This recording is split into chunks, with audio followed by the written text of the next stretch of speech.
Ok, ek moet net iets sê voordat ons by die volgende asemhalingstegniek kom, wat ons deur die energiesentrums gaan werk. As mense wat voel, as ek oor energie praat, of energiesentrums, of chakras, ek hou my met negativiteit besig, met New Age, en met verkeerde goed. Nou kom ek net gou iets duidelik stel. God het hierdie aarde, hierdie een in miljoene, het hy geskape om volgens energie te werk. Alles het 'n frekwensie, alles het 'n vibrasie. Jou liggaam, alles werk volgens energie. So of jy dit nou glo of nie, dis soos dit werk.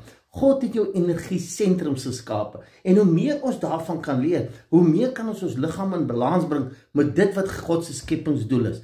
As ek net vat, al die senuweepunte is onder jou voet aangebring. En dis hoekom refleksiologie, as hulle in jou voete werk, dan stimuleer dit energiebane in jou lyf wat jou kan gesond maak, wat jou kan help om goed te release. So nou sit mense met 'n klomp onkunde en 'n klomp goed wat oor die jare deur die godsdienst gesê, dis boos en dis nieuw uit.